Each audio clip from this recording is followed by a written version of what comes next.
what I recommend to people is say, go through and say the 10 management traits that you despise, and almost everyone despises. He was a sales lead, I was the marketing lead. We basically almost had a fight. If you're a first-time manager, go and find 5 people that you've either worked with or that someone has recommended them as a good manager, and ask them questions.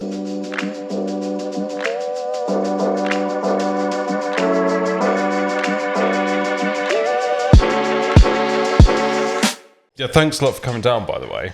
Pleasure. And daring the rail network for this. Like, it's very kind of you to come all the way down. So we're going to be talking about leadership in marketing, which, like, weirdly isn't a topic that I think gets discussed all that much, but is clearly massively important. First off, do you want to give us a whistle-stop tour of your background? Because it's really interesting and quite diverse, and experience agency side, client side, all sorts of different things. So, yeah, who are you, Danny? I am Danny Denhard. There's 2 of us in the world. Are there? There are just 2. And actually, interestingly, you're the marketing leadership guy, though. Yeah, I'm the marketing leadership guy, and the other guy does SEO. No way. Yeah. So there's no that. way. Yeah. Where in the UK? In Australia. Oh, okay. So my background is, so I've been in-house 3 or 4 times. I've worked for 3 different agencies, like employed-wise. Uh-huh. And throughout my journey of like 21 years so far, I realised that not many people have a breadth of experience, and what sort of comes out of that is you get pigeonholed into being a discipline expert, or you become X, Y, or Z. And I'm one of those people that likes to experiment and likes to get in and do that. So I've ran like SEO departments, I've run social, especially agency side. You know, it's one of those things you kind of have to either specialise or generalise, and I decided to generalise fairly early on, but always had a title of SEO or something similar to that. And one thing that's quite interesting is one of the projects I had years and years ago was we rented 555 domains from a guy in Scotland, and we wanted to be number 1 in Google for everything. And the director of the company said, you either make us number 1 for every term that we can, or you go and create a mortgage search engine. So that's one of the projects. And then especially when you're agency side, you kind of have to diversify. Yeah. So yeah, I most people would know of me, I suppose, through just different things I've done and where I've worked. But most recently, I was at like Just Giving when I headed up marketing, and then the crowdfunding business as well. Amazing. So, yeah. Fantastic. And now you run a coaching and advisory business. Yep. So the way I explain it, rules of 3 of marketing is I'm a coach, consultant, advisor. Okay. So what in your world makes a good marketing leader? So if you've got a good manager, they'll tell you where you're great at, and they'll tell you where you need to work on. Yeah. If you become senior in your career, you don't have someone who manages you. You just have someone who asks you questions around what the business performance is, who might be leaving, what's the state of the budget. Yeah. Like all the different types, MQLs, et cetera, all the most important metrics. Yeah. But what you don't do as a, any sort of leader is you don't sit there and you don't self-evaluate. Yeah.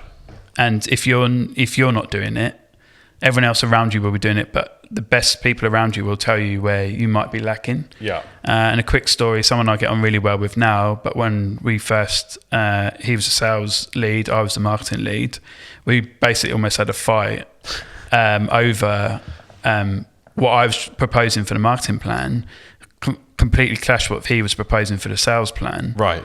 And what we should have done before we presented it to the rest of the leadership team was to sit down and collaborate on it. We didn't. And actually, after having that, we had to do a clear the air. Actually, we sat down and we said, hey, we need to be better at this. We could help each other. We're going to have to work really closely together because the budget's going to be more constrained next year. We should have done that. But I think very often, most people's takeaway would be, oh, that was a battle, I don't like them. Whereas I think what most people should do is go back, have a retro, so, like an ARR or BAR, which is after action review or before action review. what are some of your best pieces of advice? Advise me, Danny. How do I become a better leader? Or like, let's say you've got people, I think there's probably a lot of people that are listening to this or watching it that have progressed into a management role or a team leadership role, not had any of that training, been thrown in, and it's quite scary. So what would your advice be for people who are just kind of pushing through that barrier? If you're a first-time manager, go and find 5 people that you've either worked with or that someone has recommended them as a good manager, and ask them questions about like their management style, how they've developed, what works for them, what doesn't work for them, and then work out your own management style. Yeah. Because you can only just become a manager if you know yourself, and then you know how to push people in the right areas, and how to take a step back and say to people, hey, you're the expert, I trust you, move forward.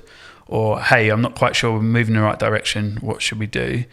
And then I've got a load of resources I'll share. Brilliant. And I'll create if you go to dannydenhard.com/marketingfreaks, I'll put a load of resources on. There we go.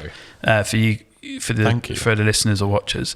But one thing that I learned the hard way through a previous boss is I used to sit next to them, and all they used to do is like instant message me, or they'd email me. Next to you? Next to me, yeah. And we wouldn't have one-to-ones. They'd try and one-to-one me and basically an instant messenger. Wow. And what I recommend to people is go through and say the 10 management traits that you despise, and almost everyone despises, and the 10 management traits that you love, or you think that represent a great manager. Yeah. And go through that exercise. It's quite lethargic, yeah. But it's great for you as an individual, but also great for the team around you. And you can say, hey, however senior you are, you can say, hey, most people don't like micromanagement. But interestingly, when I've asked for feedback and asked people how they like to be managed, a lot of people like to be told how to be successful.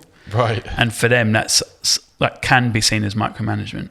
So just try and understand certain management techniques and the things that you love and things that you hate, and then get feedback on what your team members like, because as a manager, it's individual. You should know the individuals, what motivates them, what demotivates them, what gives them energy, what takes away their energy, like if they're introverted or ambiverted, extroverted, etc., and then see how what their motivations are. Because some people might just want to be the most creative person in the world and just love coming up with ideas, and other people love executing, they love delivery. So if you don't know how your team are engineered, how you're ever going to be a great manager. And if you're stepping up that ladder and become like a manager of managers, as I call it, like a head of or maybe a department lead, whether that's agency side or in-house, what you should really do is to go through and think around like what do people expect of me, and what do I want to expect of myself, and what are my leadership principles. So what drives us, and what are the agreed values that we're going to have as a team or as a department, because otherwise you can't call that good and bad behavior. And then it's all based on what people think as opposed to what you've all agreed.